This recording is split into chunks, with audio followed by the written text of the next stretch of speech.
Welcome to Connecting with Corinne, the podcast where I help you find your community one story and connection at a time.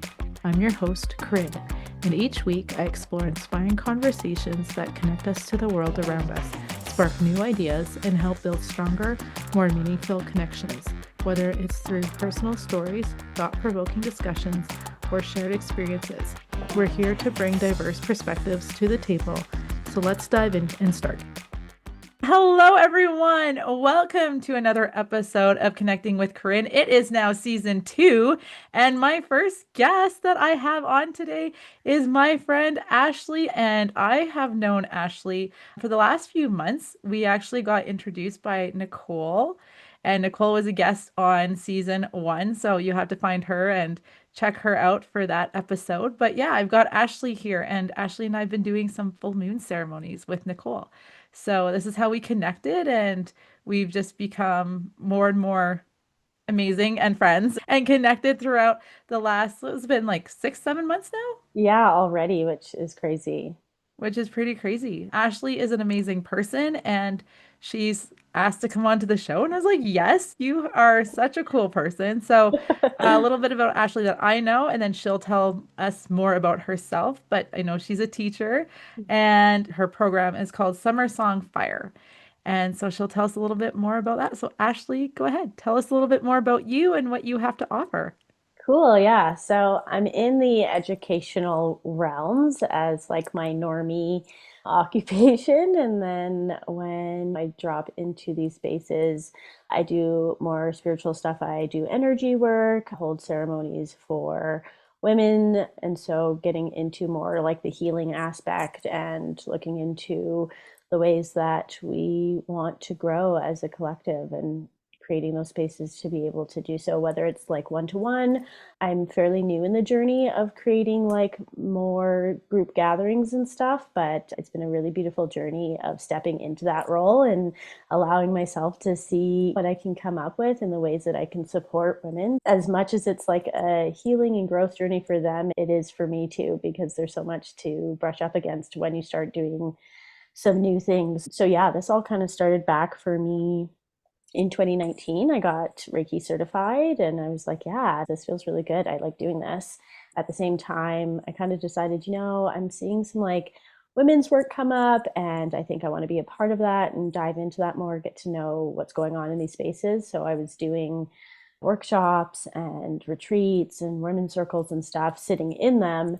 And I'm coming around now to being able to be like, okay, I can start to trust my own ability to share my own voice and medicine in these spaces. And so, yeah, it's been a really beautiful journey thus far in learning and growing in doing these things. And so I firmly believe that like when we're planted in our knowing of what we came here to do or what lights us up and we follow that, the sky's the limit. So it's really exciting. Well, that's so exciting. So what do your women's circles look like? What does that The look like last for somebody who wants to come in and participate in one of these circles? Yeah, so the last couple of things I've hosted had more of a theme. There's a booty shake. So I was at Women's Festival, Earth Daughters, and I hosted a Thursday night booty shake there for them. And then just back in July here in Calgary, I hosted a booty shake for women. And so the whole journey of it all is just freedom of expression. Like the playlist I use is heavily Afro and Latino Caribbean inspired. So you're going to get some stank face in there. Like you're shaking it. You're getting a little bit, to really just inspire the ways that like however we want to move in our bodies is beautiful. And also sometimes we don't always just want to be sometimes we want to throw it back and fucking put on some stank face and just whatever, get on our hands and knees and whip our hair around. Yeah, those are the last couple things that I've hosted. And within that there's like also ceremony, sitting in circle, letting women share. We pull cards and stuff. It's just really a space for women to invite their whole selves into expressing and being and really learning what it means to like trust not only ourselves but other women, to be like, Mhm. okay, can I be bold, can I be big? Because like something I share And the booty shake is that there's a African goddess, her name's Satira. She comes from Guyana, and her medicine is booty shaking, and she used it in some of the like revolution against colonizers and stuff. So it's like, this is powerful medicine. And we know that like our bodies have been policed out the fucking hoo-ha, right? To how we express, what we wear, how big, how small, whatever the thing is. So it's this idea that we can start to shed some of those layers of feeling like we need to be a certain way, and that we can actually just express ourselves. And then of course there's just like so many ideas swirling around for how I want to gather women in the future. I've had also a tea ceremony last year where we circled up, enjoyed some tea, and just dropped into our bodies. I offered some energy work into that circle as well. So there's like the softer circles where it's a little bit chiller. And then also I'm all about the rambunctious ways that we can like switch it up and get a little crazy. So yeah, I find it needs to be a nice balance. Well, those booty shakes sounds like so much fun. They're a good time. So how did you get into the Reiki work? What was it that drew you in to Reiki? I've been kind of on a journey of the metaphysical for quite some time now, probably in my early 20s. Like I had a plant medicine journey in high school that really opened up my awareness to like, okay, this isn't it. You know what I mean? Like something, there's an awareness, an underlying presence going on here that's looking for attention. And then I kind of started getting into sacred geometry and meditation and stuff like that. That was all throughout my 20s. And then finally, like near the end of my 20s, probably back in 2019-ish, around there, I started to feel into like, okay, this is all very interesting to me, and how can I learn how to actually practice this? So my mom and I actually went and got certified in level 1 and 2 together, and from there, the office space in our home we converted into an energy space where I could do some offerings. And I just said, fuck it, let's do it. And yeah, it's been a really interesting journey from when I started. And like, obviously, well, maybe not obviously, but like when you get certified, there's tips and tricks and steps and stuff that are given to you so that you can hold a session. And from that point to now, I've watched myself grow in trusting my intuition in these sessions, where it doesn't feel like there's pillars that I hold to keep the session cute and safe and whatnot. But I've allowed myself to, yeah, just to have a little bit more trust in like how I want a session to go and feel and look and stuff. So it's been, yeah, it's been really nice to be able to lend myself to that. Yeah, it's amazing. I love it. When you do Reiki sessions, how do you feel when you do them? What clear senses are opening up for you? It's mostly in the body. I find a lot of the time, sometimes before I even see someone, I'll start noticing things in my body, whether Mhm. it's like, oh, my right hip out of nowhere, right? Like, oh, my right hip, or I have a headache and I don't normally get headaches. So these things start to come in before we actually end in a space together. And then so clear audience as well, just like within the space of doing the session. And that's the intuitive part of just I'm picking up on whether it's like where I need to be. I might start at the head, but then I'm hearing like, ooh, girl, get that left foot or whatever. And then other things might trickle in of just things that I can offer up after the session of like, hey, I'm hearing that like maybe you need to put your feet on the ground a little bit more, or things that can then after help people integrate their session. So it's definitely so clear audience is when you hear clear sentience is feeling. Yeah. Yeah. So between those two, I would say those are like the big ones that come in for me in a session. Well, it's so cool. Yeah, I get exactly the same as you do when I do a session. So I Yeah. always end up feeling, I don't necessarily feel the person's pain before a session, but while Yeah. we're in the session, I can definitely feel like if it's a shoulder or something, like, oh, that's your Yeah. shoulder. I don't know if you've ever had in a session like you get the tickle in your throat, like a cough, and you're just like, oh God, like it just feels like, okay, something's coming up around maybe their throat chakra or whatever, and you're just like, trying not to be, but it just like, those are the energetics of it. If there's things there that need to be brought to attention, we're going to potentially feel it in our bodies as well. Yeah. Yeah, exactly. Because whenever I feel pain, and it's like, is this my pain? I'm like, no, it's not my pain because I Yeah, didn't feel any issues before going into a session. And that's, oh, I feel it in my elbow or my hip, or yeah. yeah, It's, okay, this is where we clearly need to be working. yeah. Yeah. Yeah. And then I get the clairaudience as well of, yeah, I hear a lot of things. Yeah, and it takes some time at first because the woman that I got certified from, Corinne, she's always said that you need to be able to trust what you're hearing, and it doesn't always have to make sense.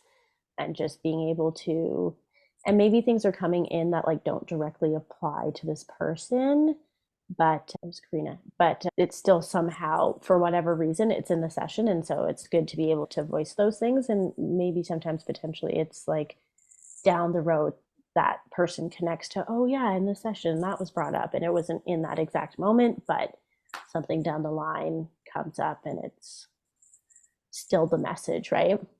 Yeah. Yeah. Yeah.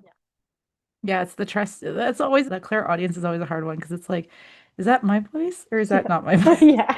Like, What who's am this? I quote unquote hearing? And is this what I'm supposed to be hearing and Yeah. knowing? And just trust, right? Like you said, just trusting that what we are hearing is what we're supposed to be telling people. Yeah, totally.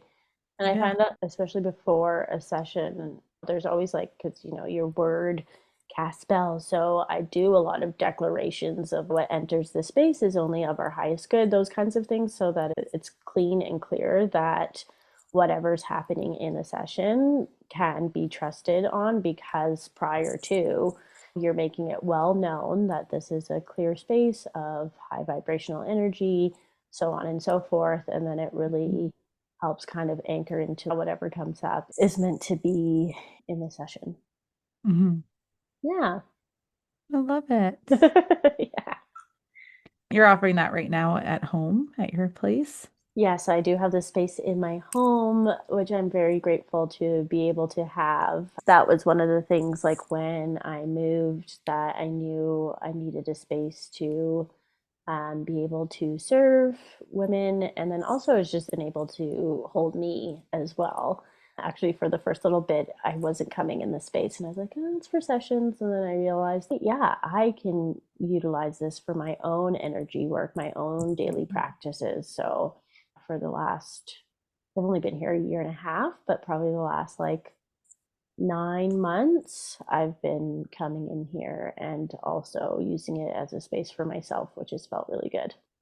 That's awesome. Yeah. Yeah. I use the space for in person sessions and then distance sessions, obviously available online as well. But I do have a bit of a preference to in person just because it's a little bit more palpable, but I know that energy works like there's no limits or bounds. So those distance sessions get to be great as well. But Hmm. I do love meeting in person because it's intriguing to see what comes up and what, yeah, how I get to move through the session. Yeah, I agree. I've done both and I prefer the in-person sessions way more than the distance sessions. Just because sometimes I feel like with the distance sessions, it's what's hurting. Yeah.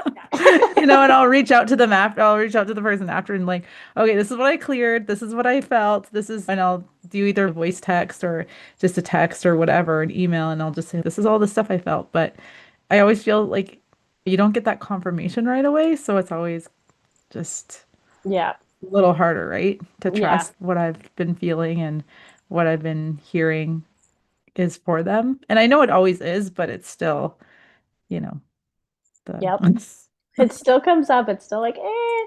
But when they're right there, you can have that like conversation afterwards to be like, so this is what, yeah. And then in real time, they're giving their feedback and sharing. And I love that part about it too. And it's just like, okay, so when we were here, I was feeling this, and they're like crazy because like, oh, and then it gets a yeah. really fun little like, ooh, what came up for, without words being spoken of like, because yeah, I've had this question a lot of like people being like, do you talk in these sessions? And I'm like, typically no.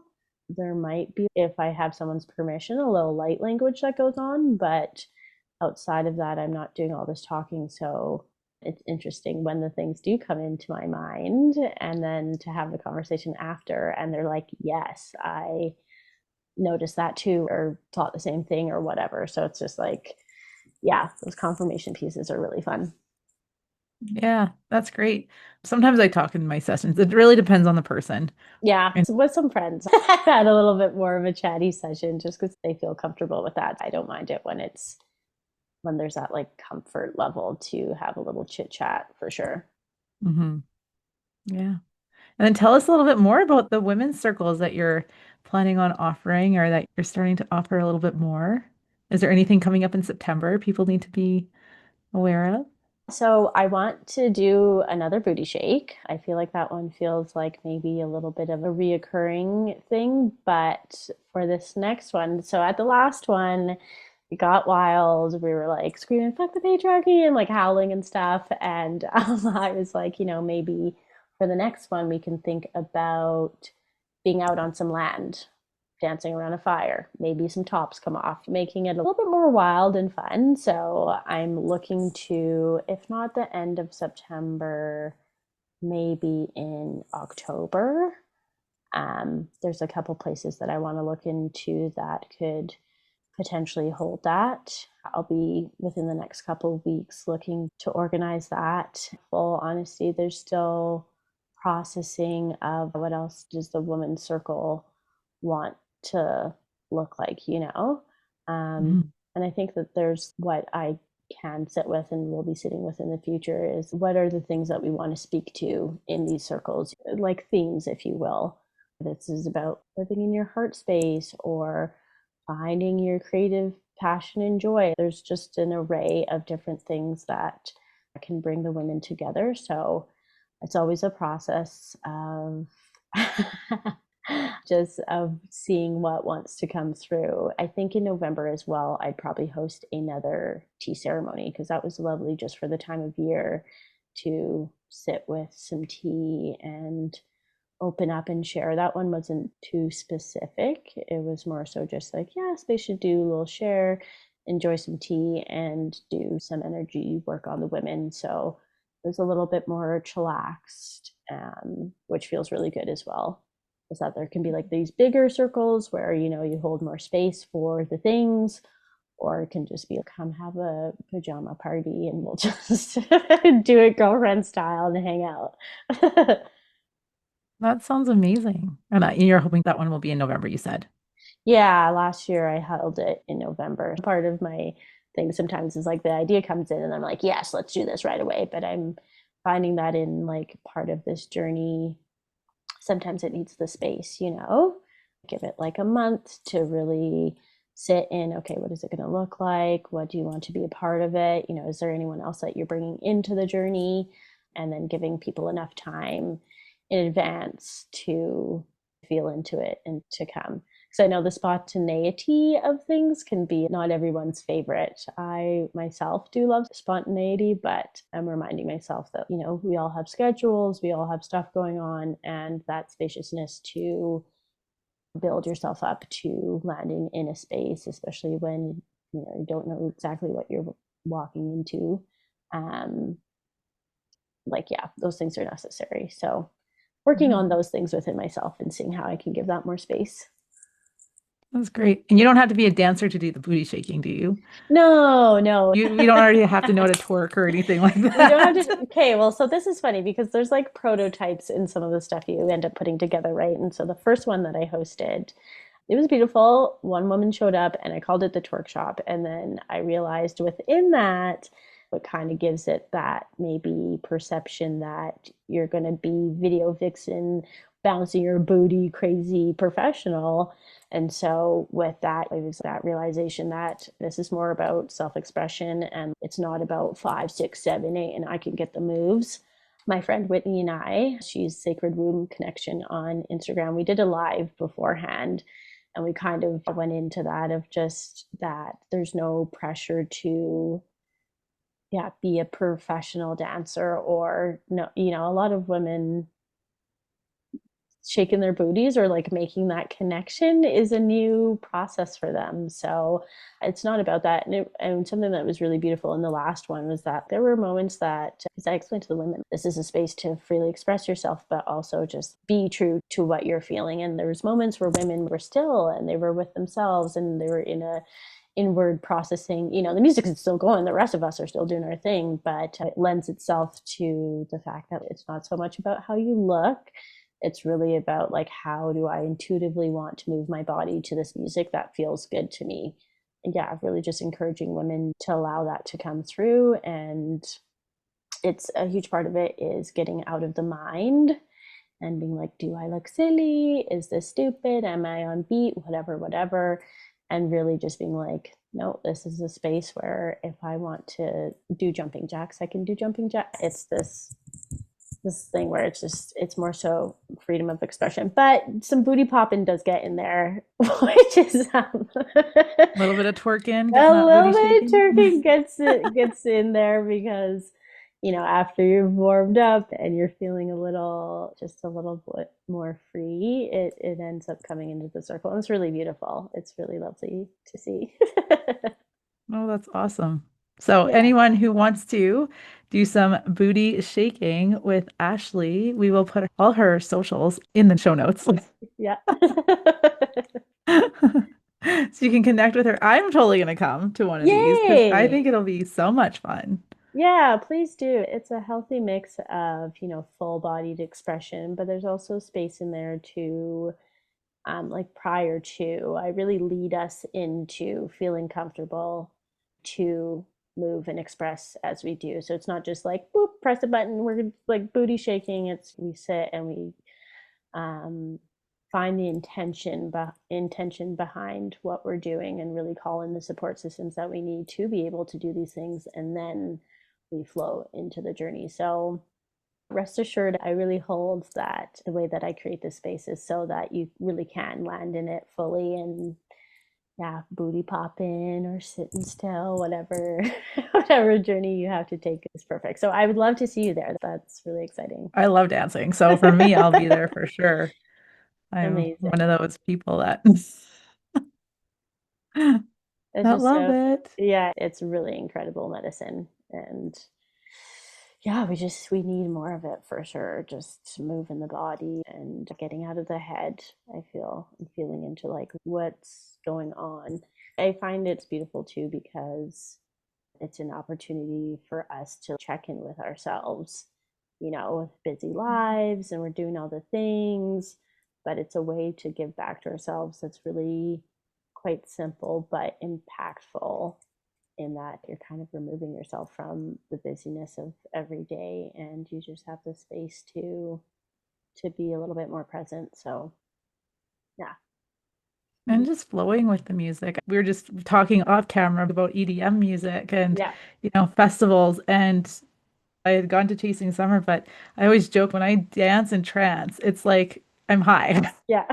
And it's like I'm not high, but I look like I'm probably high because I Yeah. just get so absorbed into watching the screens and the videos. And then all of a sudden it's just like you hit that music and you're just like, oh, you go into a trance. Yeah. And it's just like listening and just letting the body just move with whatever beat. Yeah. And yeah, so Well, that's something I love too, like, yeah, EDM festivals and shows and stuff, and really just the dance floor in general, because something that I find in everyday life is just like we're all out here with our thoughts and opinions and lived experiences and blah blah blah, but somehow when we get on that dance floor, like none of it fucking matters. We're listening collectively to the same music and it just gets to feel good, and we don't have to think about whose opinion is this and whose opinion is that and who looks like this, who looks like that. It really just gets to be a connective space where so much of what we carry in our everyday lives gets to fall away, and you're literally in a higher state of consciousness when you allow yourself to fully be present to the moment. mhm. So Yeah, and you I don't have to love that. think, No. which I love because I teach Zumba and I'll be teaching dance classes again soon, but I have to think of the choreography and then I have to lead the choreography and I don't talk a lot and I love the music. I find it's like so many people they get stuck in their heads, even with Zumba, and it's fun and the music's great, but they're like, "Oh, I didn't get this move or I didn't." I'm like, "It doesn't matter. I always mess up my moves anyway." Yeah. I'm like, "Oh." Just keep going, Yeah. whatever. It's still a lot of thinking. Whereas when it's just freestyle and just free dancing and just listening, you can just move however Yeah. you want. And I think that is just so much more freeing. Yeah. I love that. I think that's a great way to connect. And it's just like sharing those moments. I don't know if any of this happened for you at Chasing Summer, but there's been so many times on a dance floor where you're just like, I'm just like feeling it. And then without words, I can just see someone else across the dance floor, like next to me. And they're like, oh, yeah, no words necessary. You're just like, yes, you're just in it so fully, and it's just like you're having your own experience and inward, but then also those little precious moments of when you're feeling it too, like you get to just it gets to be this really beautiful shared experience. Yeah. Actually, it reminds me of when you talk about that. Have you ever done the silent disco? Have you ever done silent disco? I think years back I did a silent disco. Well, for anyone who doesn't know what silent disco is, they put headphones on and they have about two or three DJs that they usually have. And depending on the earphones, they'll change color. So one DJ's green, one DJ's like blue or purple. So anyway, what's really cool about the silent disco is, you're listening and you're like, oh, okay, I got this music. And then you can just see all the people with the green all just grooving at the same time. And then you see all the other people in like blue or orange or whatever, and they're bobbing differently. You're like, I kind of want to join them. So it's just so funny because you can watch these people and you have this connection with them. You're sharing like whatever vibe and music you're listening to. And then all of a sudden, I also have FOMO. So I'm looking, I'm like, what are they listening to? They look like they're having more fun. Switch, switch. I love that. You get to bop around, and different vibes is amazing too, of just like being all in one space and then different channels. I love that. I think the silent disco is such a brilliant idea for someone to have come up with. Yeah. No, it's a lot of fun. So if anyone hasn't tried a silent disco and there's an opportunity to, I highly recommend it because it is a lot of fun. But yeah, this booty shaking sounds amazing. Yeah, it's great every time. And is it just for specifically just for women at this moment, or will you include men at any time, do you Mm, think? that's been an interesting one. For now, it definitely feels women focused. And then in the future, it would be so interesting to welcome men into the space, because I already know for women to move their bodies to this music, a lot can come up. To add a layer to, well, what do the men do, would be, yeah, very interesting. And I do think that like inviting men in, those are some of the things of just like boundary awareness and really having to be crystal clear of this is a shared experience, but we're also having our own individual experience. Yeah, that would be so interesting. I would love to see the men dance and express themselves. Let me know if you know where I could find these men, because eventually I could definitely bring them in. It was a thing that I thought about a little while back. I follow some carnival pages. This is like big celebration in the Caribbean. Every country's different, and they just put on these really big, beautiful costumes and like dance, and it gets really raunchy. And there's just some videos I've seen of men at these things, and I was like, that looks like a good time, but they're used to the carnival atmosphere. So it's an interesting thing also too, of just recognizing like culturally Mhm. it's a completely different vibe than what a lot of the women and potentially the men too, or well, definitely what the men would be used to, unless they're already a part of the culture. So yeah, challenge accepted. One day I will get these men into these circles and we're gonna see them do some booty shaking. Oh, yeah, that'd be fun. Yeah. I would be open to that. I definitely think that there's a possibility for growth in that way, to open the space up to more people. As I find more of my footing in it too, it's felt really solid of what I've offered. And I think as I, yeah, just grow with having these experiences, how it wants to evolve will be cool to see. And that's definitely a potential um, to look into. So I know you're still starting your community. How did you start reaching out to people? A lot of it was starting out like back when I was just sitting in women's circles and going to the retreats and workshops and stuff. So that's mainly how I started meeting people and reaching out to people. Like even Nicole, I think I met her back in, it has to be at least 3 or 4 years ago now, in one of the women's retreat that I sat in. And just from there, you connect and get introduced to more people, such as how you and I have connected through Nicole now. So I think a lot of it has been in person. And then there's people that are drawn to me online as far as that deepening in connection. There are, I find that there's a few people that I notice who do want to actually engage in conversation and stuff like that. So it's like a mix of being actually in person and being able to talk to people, and then just seeing who comes into the field online who's actually looking to go deeper in connection that way. So there's been like Whitney, who I was speaking of earlier. She's from Atlanta. I don't know how we got onto each other's Instagram, but how we started following each other. And then because she's originally from Calgary, and the last time she was here in the fall, she's like, "Hey, I'm going to be in Calgary. Do you want to go to a sound bath together?" I'm like, "Fuck yeah, I do. Let's meet in So it's just like there's some random online meetings too that get to flourish and bloom into a lovely in-person connection as well, which I really love. That's awesome. Yeah. Yeah, it keeps things interesting. It does keep things interesting. Is uh, there anything else you want to tell us about?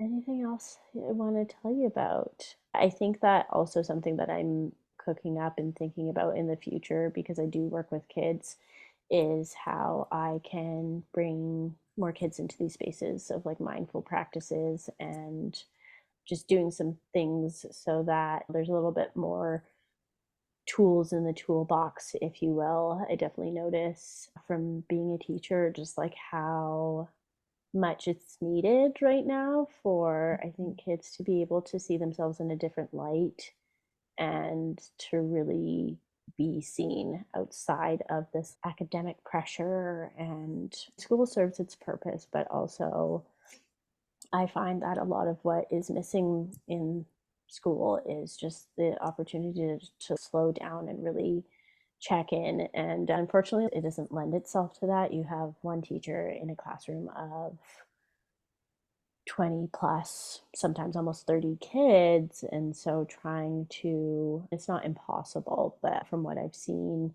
um, yeah, there's a lot that could be done there of just being able to gather kids and help them understand themselves a little bit more, which is actually funny because like kids, especially that 0 to 7 range, they're not jaded yet. They're still in, I think it's the alpha brainwaves, where they're very impressionable, but that veil isn't there for them, if you will. So they're still actually very much in touch with the present moment and more, I don't know if I want to call it higher consciousness, but the programming hasn't settled in quite yet, if you will. And maybe it has for some kids, but there's just a little bit more opportunity there for kids to tap into what they're experiencing, because a lot of kids do have these knowings or feelings or experiences that I think that they want to be able to name and express. And if we're just telling kids, yeah, everything's just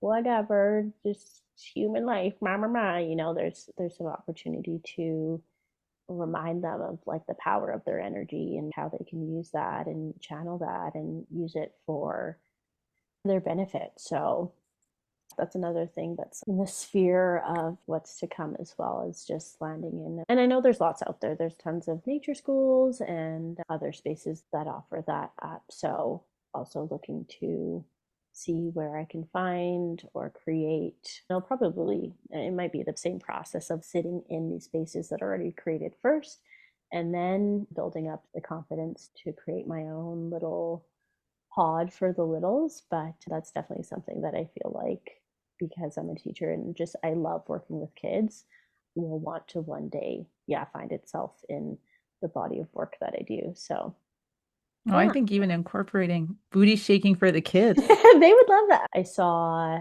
a school in the UK, and I think it's the principal. Like every Friday, he comes into the classroom, and I can't remember what grade it is, but he puts on some softer EDM music, and the kids go freaking nuts for it. And they love waiting for the drop to happen. And these kids are going nuts, and I absolutely love it. And I'm just like, that's exactly, what they need, a little bit more fun and to be able to be in that expressive energy. So I was just like, that is brilliant that this, I can't remember where it was in the UK, but I just thought it was brilliant that he was bringing, obviously, he probably has a love of EDM culture into the classroom in a way that's accessible for kids to enjoy as well. Mm. There's something to be said about like EDM culture and that kind of stuff for kids and just to bring it out anyway. Totally. And they want to move their bodies anyways. One of the struggles with school is that they want to move. They want to be able to move. And that's just something that's not exactly afforded when there's desks and chairs and you need to sit down, do your work and stuff. Movement focused spaces for kids, I think, is something that could really help them. Absolutely. Even just like do 10 minutes of behind the desk and then 5 minutes of just dancing. Yeah, Just get it all out, right? And then back to the studies and then little dance break. little dance breaks. Yeah, for sure. They need that.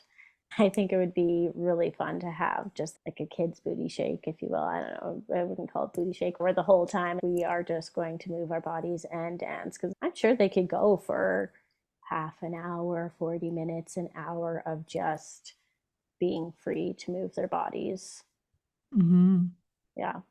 Well, you could even do family ones too. So Do the like get family mom, ones. dad, everyone just does a like family booty shake. Family twerking, it's twerk Family. time. All right, family, we're going to twerk now. Everyone get in the car. Oh, it's brilliant. Yeah, it can lend itself to more and more people being in those spaces for sure. Well, and I think people need it because I think we're stuck in our heads all the time. And there's something to be said about meditation and there's something to be said about breathing. But at the end of the day, so many people get stuck on, even with meditations, like, oh, I still feel like that monkey brain is going and I don't feel like I'm really doing, you know what I mean? I'm not, Totally. we're still kind of stuck in our heads.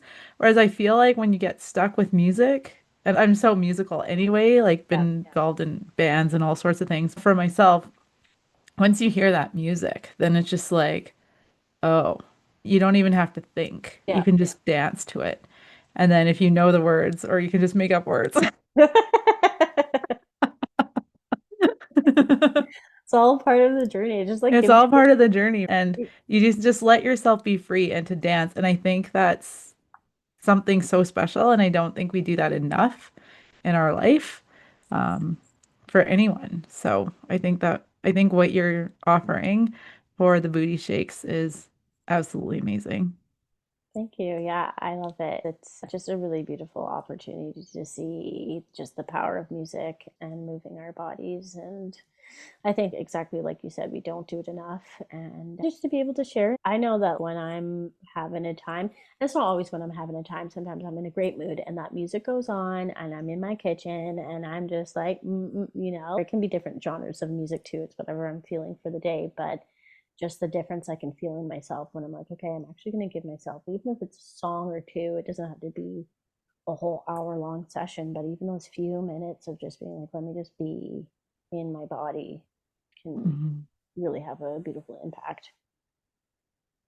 Yeah. Yay. Well, where can people find you, Ashley? Cool. So you can head to my website. I have a website with all my offerings. I put my events up there. All my energy work is there as well. Obviously, about page, and I have a journal on there that you can check out www.summersongfire.ca. I have Instagram, summer.songfire is where I do most of my shenanigans. I have Facebook, but I don't really use it. So you can find me on Facebook, but I'm not over there too much. So that's another space if you want to. And I'm in the Calgary area here in beautiful Alberta.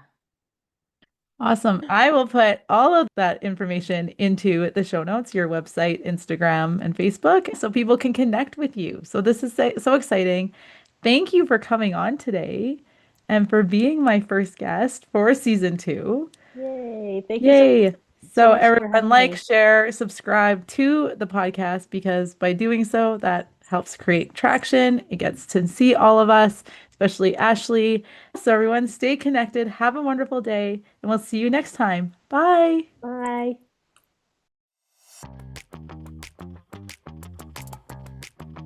Thank you for tuning into today's episode. I hope today's conversation sparked something new and reminded you of the power of connection. Please like, subscribe, and share this episode and podcast with others, and continue spreading the message of unity across all walks of life. Until next time, stay connected.